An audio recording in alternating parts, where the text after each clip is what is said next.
Wallace Marshall had collected debts for 15 years. He'd knocked on doors for unpaid bread, foreclosed on farms over missed payments, and seized livestock for a few dollars owed. But he'd never traveled 3 days through rough country to collect 30 cents. The debt notice was written in faded ink on official paper. The amount, 30 cents. The debtor, Catherine Hensley. The address was a settlement so remote it didn't even appear on most maps. Wallace almost threw the paper away. The cost of the journey alone would exceed the debt by hundreds of dollars. It was absurd. It was a waste of time. But something about the paperwork felt wrong. Deeply wrong. The official seal from the Frontier Banking Company looked authentic, but it was for a branch that had closed its doors years ago. The signature was from a bank president who was long dead. And strangest of all, someone had paid good money, real money, to have this tiny, insignificant debt officially documented and assigned to a collector. To him, specifically. His boss, Frederick Harrison, had been strangely insistent. "See this one through personally, Marshall," he'd said, his eyes holding a glint Wallace couldn't decipher. "No exceptions." So Wallace went. He rode through canyons that bled red in the sunset and across plains so vast they made a man feel like an ant crawling on God's floor. He arrived at Catherine Hensley's property, expecting to find a small, dilapidated cabin or a modest homestead. Instead, he found a woman living in the shadow of a ghost. An enormous, abandoned train station loomed behind her tiny shack like a cathedral made of rotting wood and broken glass. It was a monument to a forgotten dream. 3 stories of dark timber and stone that had no business being this far out in the middle of nowhere. Catherine Hensley sat on her porch in a rocking chair, watching him approach with eyes that seemed to be expecting him. When he dismounted and explained why he'd come, she didn't seem surprised about the debt. She didn't ask how 30 cents could have possibly found its way to a collector. She didn't question why anyone would spend a fortune to collect pocket change. She just smiled, a slow, knowing smile that made the hair on Wallace's arms stand up. "I've been waiting for someone like you to finally show up," she said, her voice a low, steady hum. And that's when Wallace Marshall realized this wasn't about 30 cents at all. This was about something else entirely. And the massive, silent train station behind her wasn't nearly as abandoned as it appeared. Wallace felt a bead of sweat drip down his back, cold and slow. He stared at Catherine Hensley, her words echoing in his mind. "I've been waiting for someone like you." The woman sat perfectly still on her weathered porch, her calloused hands folded in her lap. She looked like she was attending a Sunday service, not facing a man sent to collect on an impossible debt. "Ma'am, I think there's been some confusion," Wallace said, pulling the official paper from his coat pocket. The document suddenly felt flimsy, fraudulent. "This says you owe 30 cents to the Frontier Banking Company. I'm just here to collect that amount." Catherine's gray eyes, the color of a winter sky, never left his face. "There is no confusion, Mr. Marshall. The debt is real." Wallace blinked. He hadn't told her his name. "How did you—" "The question isn't how I know who you are," Catherine interrupted, rising slowly from her chair. Her movements were graceful, deliberate. "The question is, why someone would send a top debt collector to the middle of nowhere for pocket change." She stepped off the porch, her worn boots making no sound on the packed earth. "Unless they wanted that collector to see something specific." She was closer now, and Wallace caught the scent of wood smoke and something else, something like old paper and dried herbs.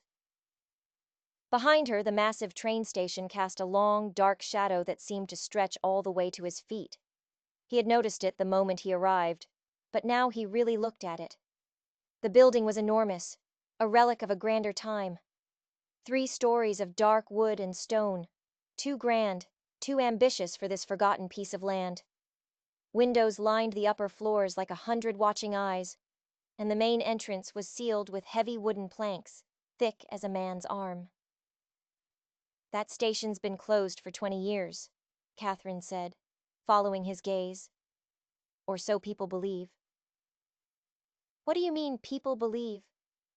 Catherine smiled again, but it didn't reach her eyes. It was a smile full of secrets and sorrow. Some buildings are only abandoned on the outside, Mr. Marshall. Some buildings hold on to their secrets real tight. She walked toward the station, her steps sure and steady. Come see what 30 cents really bought you. Wallace hesitated. Every instinct, honed by 15 years of reading desperate men and broken promises, screamed that this was wrong. The fake paperwork, the remote location, Catherine's unnerving calm. It was a puzzle with too many pieces missing. But curiosity was a powerful current, and it pulled him forward. He followed her across the dusty yard. Catherine stopped at a side entrance he hadn't noticed before. The door was smaller, partially hidden behind overgrown sagebrush. Unlike the boarded-up main entrance, this one appeared functional. It had a heavy brass lock, gleaming in the afternoon light. She produced a matching brass key from her apron pocket. "Wait," Wallace said, his voice rough. "If this place has been abandoned for 20 years, why do you have a key?" Catherine paused, the key halfway to the lock. She looked at him over her shoulder. "Because some abandonment is just for show, Mr. Marshall." She turned the key with a sharp, metallic click. "And because my husband wasn't the simple railway worker everyone thought he was. He was the keeper of something much more valuable than train schedules." The door swung open on silent, well-oiled hinges, revealing a deep, waiting darkness beyond. Catherine stepped inside without a moment's hesitation. Wallace stood frozen on the threshold, the dry prairie wind at his back. He realized, with a sudden, chilling certainty, that accepting this debt collection job might have been the biggest mistake of his life. Or the luckiest decision he'd ever made. Wallace stepped through the doorway and the air changed. It was cool, still, and smelled of lamp oil and well-maintained wood, not the musty decay of a place abandoned for 2 decades. As his eyes adjusted, he understood why Catherine had a key. The interior of the train station wasn't abandoned at all. It was preserved. Oil lamps burned in wall sconces, casting a warm, steady light across polished wooden floors. A long ticket counter stood pristine, its brass grille gleaming. Benches were arranged in neat rows, as if passengers might arrive at any moment. It was a perfect, silent time capsule. "This is impossible," Wallace whispered, his voice echoing in the vast, cathedral-like space. "You said this place closed 20 years ago." Catherine moved deeper into the station, her footsteps confident on the familiar floorboards. "It closed to the public 20 years ago," she said softly. "But it never stopped serving its real purpose." She gestured toward the walls, and that's when Wallace saw them, and his breath caught in his throat. Maps. Dozens and dozens of them, covering nearly every available inch of wall space.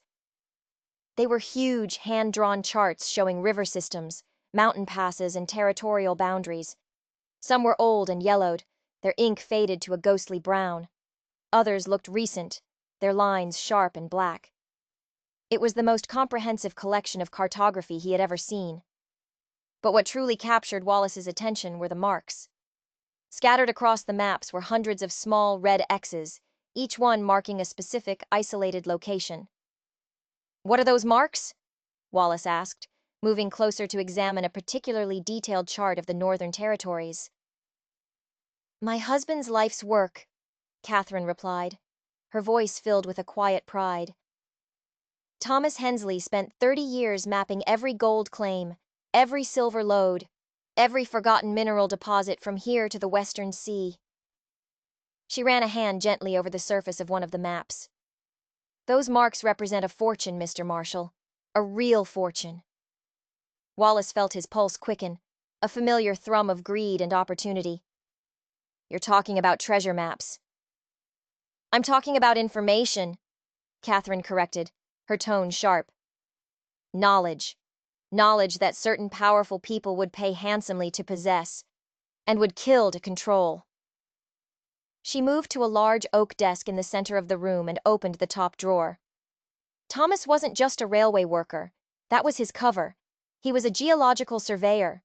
He used his position to travel, to explore, to document the hidden wealth of this territory. From the drawer, she withdrew a thick, leather-bound ledger. She held it out to him. This contains the exact coordinates, the estimated values, and the current ownership status of every mark on these walls. Some of those claims are worth thousands. Others. She paused, her gray eyes meeting his. Others are worth more than most men see in 10 lifetimes. Wallace's mind raced, trying to piece it all together. Why are you showing me this? Why reveal a secret like this over a 30-cent debt? Catherine closed the ledger and held it against her chest like a shield. Because I'm dying, Mr. Marshall. The words were simple, stated as a plain fact. Consumption. The doctor in the next county says I have maybe 3 months, maybe less.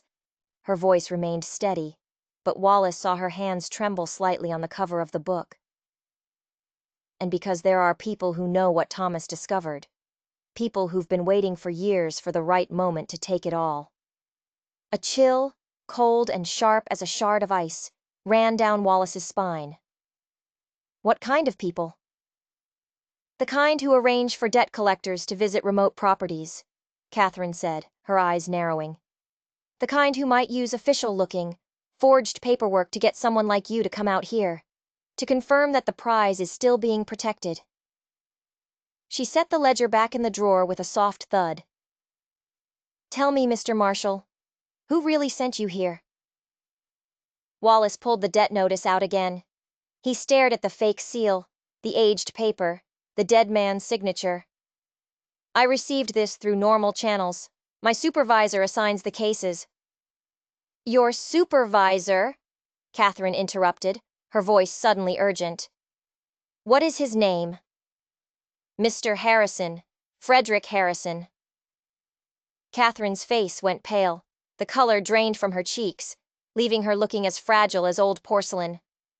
Frederick Harrison, she whispered, the name like a curse on her lips. He was Thomas's former business partner, the man who tried to steal all of this 15 years ago. She moved quickly, with a sudden burst of energy, to a grimy window and peered out. He's been waiting all this time, waiting for me to die. But if he sent you here... Her voice trailed off. If he sent me here, what? Wallace prompted, a knot of dread tightening in his stomach. Catherine turned back to him, and for the first time he saw raw, undiluted fear in her eyes. Then he's not waiting anymore. He's coming. She looked past him, through the window, at the long, empty road leading to the station. And you just walked into the middle of a war you didn't even know you were fighting. Just as the words left her mouth, Wallace heard it, the distant rhythmic sound of approaching horses. Not one rider, multiple riders, and they were moving fast. The sound of hoofbeats grew louder, a frantic drumming that seemed to shake the very foundations of the old station. Catherine moved with a surprising speed for a dying woman, her previous frailty vanishing in a surge of adrenaline. The lamps, she hissed, grabbing Wallace's arm with fingers that felt like steel wire. Blow them out. Now! They moved through the cavernous room, extinguishing the oil lamps one by one, plunging the station into a deep, disorienting darkness. Only thin slivers of evening light filtered through the grimy windows. Stay quiet and follow me, she whispered, her voice a tense thread in the sudden silence. She led him through the darkened station to a narrow, winding staircase he hadn't noticed before, tucked away behind the ticket counter. They climbed quickly, their footsteps echoing on the wooden steps. They reached the second floor, a vast, open space filled with the ghostly shapes of furniture covered in white cloths. Catherine guided him to a window that provided a clear, unobstructed view of the front yard and her small cabin. Through the glass, Wallace watched as 4 riders thundered into the yard, their horses kicking up clouds of dust. The man in the lead dismounted with a practiced, arrogant authority. Even in the dim twilight, Wallace recognized the expensive cut of his coat, the confident set of his shoulders. It was Frederick Harrison, his supervisor, the man who had personally handed him this impossible, fraudulent debt collection. "That's him," Wallace breathed, the words catching in his throat. Catherine nodded grimly beside him. Thomas described him perfectly: ambitious, ruthless, and patient. He's been waiting 15 years for this opportunity. She pointed as Harrison gestured to his companions. "Watch what they do first." The three other men spread out around the property with a cold, military precision. One headed toward the back of Catherine's cabin. Another positioned himself near the well, his rifle held at the ready. The third began examining the ground, his eyes scanning for tracks. These were not random hired hands. They moved like trained soldiers, like men who had been given specific instructions for a specific mission. Harrison walked to Catherine's front door and knocked, the sound sharp and demanding in the quiet air. When no answer came, he called out, his voice smooth and laced with a false cordiality. "Mrs. Hensley, I know you're in here. We need to discuss a business proposition." "Business proposition," Catherine muttered under her breath. More like armed robbery with extra steps. Wallace watched as Harrison tried the door handle, found it unlocked, and stepped inside the small cabin. Through the windows, they could see lamplight moving from room to room as Harrison conducted a quick, thorough search. He emerged minutes later, his face a mask of clear frustration. "She's not here!" Harrison called to his men. "Check the outbuildings!" One of the men pointed a rifle toward the massive train station. "What about the old depot?" "That place has been sealed for 20 years," Harrison replied, but Wallace noticed a flicker of uncertainty in his voice. He stared at the enormous building for a long, calculating moment. "Johnson, take a look around the perimeter. See if there are any signs of recent activity." Catherine grabbed Wallace's shoulder, her grip urgent. "We need to go higher. Now." They climbed another staircase, this one narrower and steeper than the last, leading to the third floor. The space was a cluttered attic, filled with old wooden crates and furniture shrouded in dusty canvases. But Catherine didn't hesitate. She led him to a specific wall at the far end of the room and began counting the wooden boards. "Thomas was thorough about everything," she said, her voice a low whisper. She pressed against a particular section of the wall. With a soft click, a hidden panel swung inward, revealing a dark, cramped space just large enough for 2 people. "Including planning for situations exactly like this." Wallace squeezed into the hiding spot beside Catherine. Through a cleverly concealed peephole in the wall, they had a perfect bird's-eye view of the entire first floor of the station. Catherine pressed a small object into his hand. It was another brass key, cold and heavy. "If something happens to me," she whispered, her breath catching in her throat, "this key opens a safe. It's hidden behind the large map of the Northern Territories. Inside, you'll find the ownership papers for 3 abandoned mines that Thomas personally verified. He documented significant gold deposits in each." Her voice dropped even lower. "The total estimated value is $28 million. Wallace's head spun. "28 million? "That's why he sent you here," Catherine finished, her voice barely audible. "Not to collect 30 cents, but to confirm I was still alive. To confirm I was still protecting Thomas's secrets. Your visit was meant to be reconnaissance, a way to see if the prize was still here before he made his move." Below them, the station's side door creaked open. Harrison's voice echoed through the vast, empty space. "I knew it. Someone's been maintaining this place. The dust patterns are wrong, and that side door has been used recently." Catherine's breathing became shallow and rapid. Wallace realized with a start that her consumption was worse than she'd let on. The stress, the climbing, the fear, it was all taking a visible toll. "Find those maps!" Harrison commanded his men as they entered the station. "They have to be in here. Thomas Hensley was too methodical. too proud of his work to hide them anywhere else. As footsteps spread out across the wooden floor below, Wallace understood that hiding was no longer an option. Harrison wouldn't leave empty-handed, and Catherine was too sick to run. This violent confrontation, 15 years in the making, was going to end tonight, one way or another. From their hidden perch, Wallace watched Harrison's men systematically tear the station apart. They moved with the cold efficiency of men who knew exactly what they were looking for.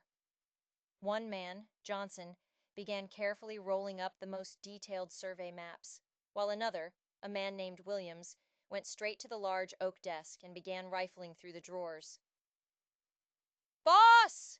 Williams called out, holding up the leather ledger. "I've got it. It looks like it's all here. Coordinates, surveys, the works." "Good," Harrison replied, his voice echoing with satisfaction. He walked to the center of the room, his eyes sweeping over the walls covered in Thomas Hensley's life's work. "Johnson, start with the Northern Territory charts. I want every last one." "These maps show at least 40 different sites," Johnson said, his voice tinged with awe. "Some of these claims are marked as verified high-yield deposits." Harrison studied a large territorial map, a slow, triumphant smile spreading across his face. Thomas was always thorough, too thorough for his own good. He paused, looking around the station like a king who had just conquered a new territory. 20 years I've waited for this moment." Beside Wallace, Catherine's breathing grew increasingly labored. Her face had gone pale in the dim light, and small drops of sweat beaded on her forehead. She gripped his arm, her fingers surprisingly strong. I can't keep this up much longer," she whispered, her voice a ragged gasp. Wallace was faced with an impossible choice. He could stay hidden in the dark, let Harrison steal a dead man's legacy, and watch a dying woman suffer in silence. Or he could reveal their location. He could confront 4 armed men with nothing but his words and a desperate half-formed plan. The decision was made for him. Catherine suddenly doubled over, her body racked by a violent coughing fit she could no longer suppress. The sound, though muffled, was loud enough in the cavernous, silent station. Below, the men froze. Harrison's head snapped up, his eyes scanning the shadowy upper floors. "Did you hear that?" Wallace knew they had seconds. He pushed open the secret panel. "Harrison!" he called out, his voice booming through the station. "Let's discuss this like civilized men." The 4 men below immediately drew their weapons, their pistols aimed at the opening in the wall. But Harrison raised a hand, stopping them from firing. A look of cold amusement crossed his face. "Mr. Marshall," he said with mock politeness, "it seems you've exceeded your job description tonight." Wallace helped Catherine out of the hiding spot. She leaned heavily on him, her breath coming in shallow rasps. They slowly descended the stairs to the main floor, the eyes of 4 gunmen tracking their every move. "You used me," Wallace said, his voice tight with anger as they reached the bottom step. "That debt collection was a lie, a pretext to get me here." "The debt is quite real, I assure you," Harrison replied smoothly. "I simply purchased it from the original creditor, and I arranged for you, my most persistent collector, to be assigned the case. I needed someone I could trust to verify that Mrs. Hensley was still alive and still protecting Thomas's work." Catherine pushed herself away from Wallace, her voice weak but steady. "Those maps belong to me, Frederick. Thomas left everything to me, legally." Harrison laughed, a cold, empty sound. "Legal ownership becomes a rather meaningless concept when you're dead, Catherine. And from the look of you, that won't be much longer." He gestured to his men. "Continue gathering the materials. We have what we came for." "Wait," Wallace said, his mind racing. "You sent me here to confirm she was protecting the maps. You never intended for me to actually collect the 30 cents, did you? You planned for me to discover the treasure, and then..." The realization hit him like a physical blow, cold and sickening. You planned for me to disappear, along with her. Harrison's smile confirmed Wallace's worst fears. You always were perceptive, Marshall. It's a shame. That curiosity of yours has made you a liability. He gave a slight, almost imperceptible nod to Williams. Williams raised his pistol, taking aim at Wallace's chest. In that instant, Wallace understood that survival would require more than just talking his way out of trouble. It would require desperate action, a leap into a violence he had never imagined himself capable of. The next few minutes would determine whether Catherine's $28 million secret would die with them in the dust of this forgotten station, or whether justice would finally, after 15 long years, find Frederick Harrison. Wallace's eyes darted around the station, frantically searching for an advantage, for anything he could use as a weapon. His gaze fell on the oil lamps Catherine had extinguished. They sat on the floor and in their wall sconces, small pools of flammable liquid. Scattered across the floorboards were the matches she had used. A desperate, wild plan ignited in his mind. "Before you kill us," Wallace said loudly, his voice steady despite the hammer in his chest, "don't you want to know about the real treasure?" Harrison held up a hand, stopping Williams. His eyes narrowed with greed. "What are you talking about? These maps show everything Thomas ever discovered." "These maps show the small claims," Wallace replied, slowly, deliberately shifting his position to put himself closer to one of the lamp sconces. "The scraps. But Catherine hasn't shown you Thomas's final discovery, the one worth more than all the others combined." Catherine, catching his meaning immediately, played along. "The Sunset Creek deposit," she said, her voice weak but clear. "Thomas found it just before he died. The survey is hidden separately." Harrison's eyes sharpened. "Where?" "Hidden in the walls," Wallace said, his voice dropping to a conspiratorial whisper. As he spoke, he subtly bent down, his fingers closing around several matches on the floor. "But not these walls, the walls of her cabin. Thomas carved out a secret compartment behind the kitchen stove. The survey documents for Sunset Creek are sealed in a metal box." Harrison turned to one of his men. "Johnson, go check the cabin. Look behind the stove." "Wait," Wallace interrupted, holding up a hand. "You'll need Catherine to show you the exact location. Thomas was careful. The compartment is concealed so well that even tearing the whole cabin apart wouldn't reveal it." He helped Catherine stand a little straighter. Harrison considered this for a moment. The lure of an even bigger prize was irresistible. "Williams, escort them to the cabin. If they're lying, shoot them both." This was not what Wallace had hoped for. He wanted all the men out of the station. With two staying behind, his plan was much riskier. As Williams motioned them toward the door with his pistol, Wallace whispered to Catherine, "When we get outside, the second I shout, you drop to the ground." They walked slowly across the yard toward the small cabin, Williams following a few paces behind. Through the window, Wallace could see Johnson already inside, moving furniture away from the kitchen stove. The other two men remained in the station with Harrison. As they reached the cabin's porch, Wallace struck one of the matches against his boot, shielding the tiny flame with his cupped hand. "Now!" he shouted to Catherine. She dropped to the ground instantly. Wallace spun around and threw the lit match with all his might, not at Williams, but into the open doorway of the train station. It landed in a pool of spilled lamp oil. With a soft whoosh, a line of fire erupted, racing across the floor toward the stacks of dry, rolled-up maps. Williams, startled by the shout and the sudden blaze, instinctively flinched. His pistol wavered for just an instant. It was all the time Wallace needed.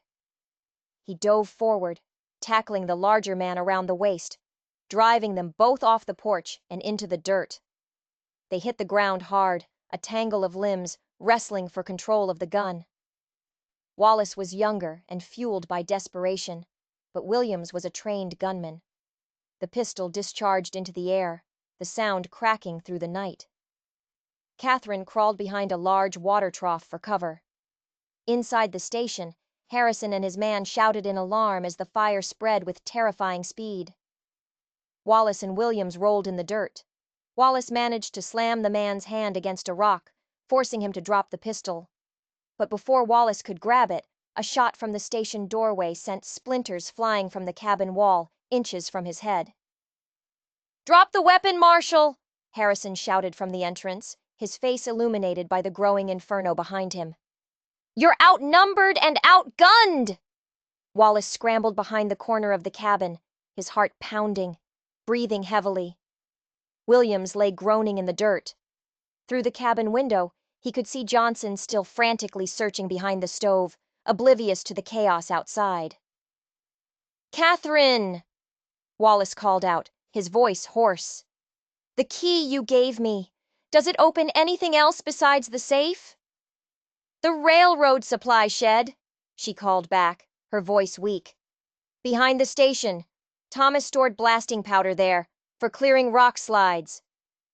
Blasting powder. The word sent a jolt of electricity through Wallace.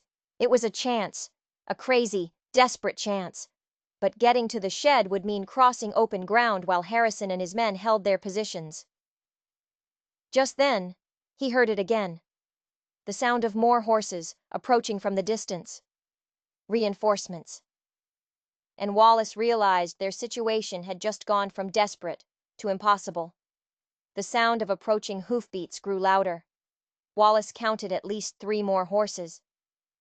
Harrison's operation was far larger, far more organized than he could have possibly imagined. With Williams injured and Johnson still searching the cabin, Wallace had a razor-thin window of opportunity before the reinforcements arrived and sealed their fate. "Catherine, can you make it to the shed?" Wallace called out from behind the corner of the cabin. "I'll try," she replied, though her voice sounded weaker than ever. Wallace risked a glance. The supply shed sat roughly 50 yards behind the burning train station, partially concealed by overgrown brush. Between the cabin and the shed were several large, empty water barrels, collected by Thomas to catch rainwater. They were the only cover they had.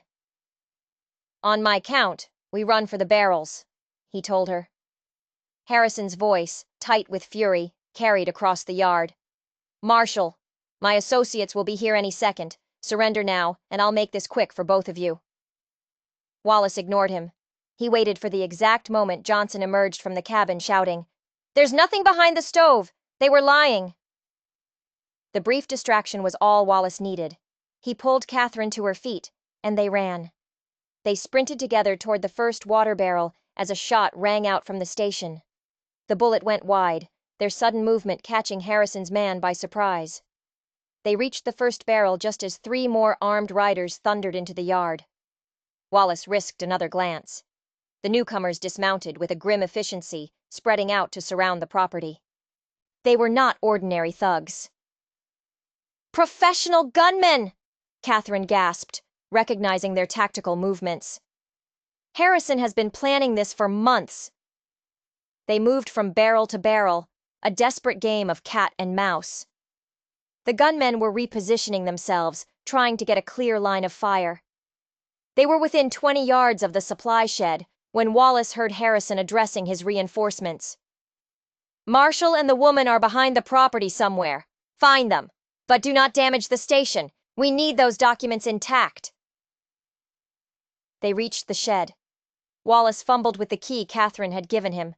It slid into the lock and turned smoothly. The door swung open to reveal exactly what she had promised. Wooden crates marked with railroad company labels, filled with blasting powder. But as Wallace stepped inside, Catherine grabbed his arm, her grip surprisingly strong. "Wallace," she whispered urgently, her eyes wide with a new terror. "Those men who just arrived. I recognize one of them. The one with the scar on his cheek. That's Samuel Morrison." The name meant nothing to Wallace, but Catherine's expression told him it was significant. "Samuel Morrison worked with Thomas 15 years ago," she said, her breathing becoming increasingly labored. He was there the day Thomas discovered the real treasure. She looked up at him, her eyes burning with a desperate intensity. The maps in the station, Wallace. They're not the real secret. They're decoys. Wallace stared at her, stunned. Decoys? Thomas suspected Harrison would come for his work eventually. He created false maps, showing worthless claims and a few moderate deposits to make it look convincing. Catherine pulled a folded, oilskin-wrapped paper from a hidden pocket inside her dress. This is the real survey, the one that shows the location of the largest gold vein ever discovered in this territory. Wallace unfolded the paper. It was a detailed geological survey of an area marked Sunset Creek Basin. Thomas's careful, precise notations indicated an estimated yield of $28 million in recoverable gold. If Morrison is here, Catherine continued, her voice dropping to a near whisper, it means he told Harrison about the decoy maps. It means Harrison knows the station maps are worthless. She looked directly at Wallace, the terrible truth dawning on them both. Which means they won't stop until they get this. They'll torture us until we reveal the location of the real survey.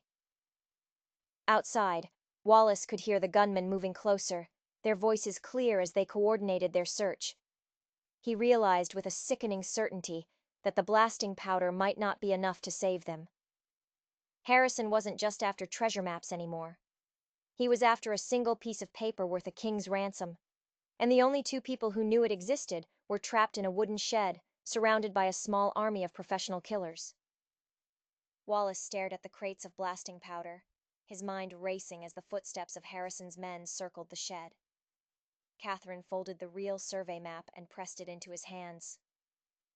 If something happens to me, promise you'll see that this doesn't fall into Harrison's hands, she whispered, her voice barely audible. Nothing's going to happen to you, Wallace replied grimly, though he could see her strength fading with every shallow breath. Outside, a new voice called out, sharp and confident. Marshal! Morrison! We know you're in there. Come out with your hands visible, and we'll make this quick. Wallace pried open one of the powder crates. Inside, he found not only explosive charges but also coils of fuse cord and detonation equipment. Thomas had been meticulous. A new plan, even more desperate than the last, began to form. Catherine, is there another way out of here? She pointed weakly toward the back wall of the shed. Loose board, behind those supply sacks.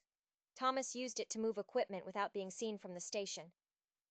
Wallace quickly moved the heavy sacks and found the removable board. The opening was just large enough for a person to squeeze through. He helped Catherine toward the escape route, then turned back to the crates. Working with a speed he didn't know he possessed, Wallace removed several blasting charges and set them strategically around the shed's interior. He connected them with a single length of fuse cord, creating a crude but effective timed bomb. Marshal! Morrison's voice called again, this time from directly outside the door. We're done waiting! Wallace lit the fuse. It sparked to life, a small, hissing snake of fire. He helped Catherine through the opening in the back wall. They crawled through the thick, overgrown brush, putting as much distance as they could between themselves and the shed. Just as they heard Morrison kick in the front door, Wallace pulled Catherine to the ground and covered her with his body. The explosion came 30 seconds later. The blast was enormous, a deafening roar that sent a shockwave across the property. A fireball erupted into the night sky, illuminating the entire area in a terrifying, momentary daylight. The concussion knocked the wind out of Wallace, and when he looked back, the supply shed had completely vanished. Morrison and his two companions had been caught inside. Harrison's remaining men shouted in confusion and alarm. The fire from the station was now spreading, and the explosion had created the perfect diversion. In the chaos, Catherine pointed toward a small grove of trees beyond the property line. My horse! She gasped. Hidden there. Thomas always kept an escape route prepared. They reached the trees as Harrison's men searched frantically through the smoke and debris. A single mare stood tethered exactly where she'd indicated, saddled and ready, with supplies already packed. It was more evidence of Thomas's incredible foresight. Wallace helped Catherine mount the horse, then climbed up behind her. As they rode away from the burning chaos, Catherine pulled out the real survey map. "Wallace," she said, her voice gaining a flicker of strength, a spark of hope. "Thomas included something else with this survey. Legal documentation. It proves our ownership of the Sunset Creek Basin. If we can reach the territorial courthouse, we can file the proper claims before Harrison even knows what happened." Wallace looked back one last time. Harrison stood silhouetted against the flames, screaming at his remaining men as fire consumed the train station, the decoy maps turning to ash along with his dreams of easy wealth. "How far to the courthouse?" Wallace asked. 2 days' ride," Catherine replied. Then her hand gripped his arm. "But Wallace, I might not make it that far. The consumption, the stress, the smoke. I can feel myself getting weaker." Wallace felt the immense weight of responsibility settle on his shoulders. He had ridden 3 days to collect 30 cents and had found himself the sole guardian of a $28 million secret and a dying woman's last wish. The fire was spreading to the dry grass, creating a blazing barrier that would slow Harrison's pursuit. They had a head start. But Wallace knew their real race wasn't against Harrison. It was against time. It was against the disease that was claiming Catherine with every mile they rode. "We'll make it," he told her, with a determination he didn't know he possessed. "Both of us." They rode through the night, the flames of the burning station a dwindling ember behind them. They pushed on through the next day, stopping only for brief moments to rest the horse and to allow Catherine to recover what little strength she had left. By the second evening, a solid brick building came into view, an outpost of civilization in the vast, lawless territory. The territorial courthouse. Catherine had grown increasingly weak during the journey, often slumping against Wallace, her breathing a shallow whisper. But her determination, the iron will that had protected her husband's legacy for so long, never wavered. As they dismounted at the courthouse steps, she leaned on him, her legs barely able to support her. "Wallace," she said, her voice raspy but firm, "I need you to witness something important." Inside, they found the territorial clerk, a man with tired eyes and a green visor, preparing to close his office for the night. Catherine's appearance, pale, exhausted, yet utterly resolute, convinced him to extend his hours. She spread Thomas's real survey on the clerk's dusty desk, along with the legal ownership documentation. "I hereby transfer all rights and titles to the Sunset Creek Basin mineral claims to one Wallace Marshall," Catherine declared in a clear, unwavering voice. She signed the transfer papers with a hand that shook, but never hesitated. "In exchange for services rendered and debts forgiven." Wallace started to protest, to say this was too much, that it wasn't his. But Catherine silenced him with a look. "You risked your life to protect Thomas's work. You earned this, and I trust you to use it wisely." The clerk, with a look of awe, stamped the documents and entered them into the official territorial registry. The Sunset Creek Basin, with its $28 million in verified gold deposits, now legally belonged to Wallace Marshall. 3 days later, Catherine Hensley passed away peacefully in a room at the Courthouse Inn, with the territorial doctor and Wallace at her side. Her final words were simple. Thomas would be proud. His work found someone worthy. Wallace arranged for her burial next to Thomas in the small-town cemetery. Using a small portion of the initial mining proceeds, he commissioned a proper monument. The inscription read, "Thomas and Catherine Hensley, Guardians of Hidden Treasures." When a furious Frederick Harrison arrived at the courthouse a week later, flanked by lawyers and armed with false documents, he found Wallace waiting. With him was the territorial sheriff and the legitimate, legally filed ownership papers. Harrison's claims were dismissed. His known involvement in the violent confrontation at the station, coupled with testimony Wallace provided, led to his arrest for conspiracy and murder. During the investigation, it was discovered that Harrison had forged the original 30-cent debt himself, a key part of his elaborate, long-game scheme to gain legal access to Catherine's property. The debt had never been real. It was just another layer in a lifetime of deception. 6 months later, Wallace stood at the entrance to the Sunset Creek Basin mine, watching workers extract raw gold at a rate that exceeded even Thomas's most optimistic projections. He had kept his promise to Catherine. He established a trust, using a significant portion of the profits to benefit the families of railroad workers throughout the territory, the very people Harrison and his kind had exploited for years. The old train station had burned to the ground, taking all of Harrison's false maps with it. But Wallace commissioned the construction of a new, grander station on the same site. At its entrance, a bronze plaque honored Thomas Hensley's quiet, vital contributions to the development of the territory. Wallace Marshall had traveled 3 days to collect 30 cents and discovered that sometimes the smallest debts lead to the greatest fortunes. More importantly, he learned that true wealth isn't what you can take from the ground, but what you choose to protect. He had been sent to collect a debt and had instead inherited a legacy.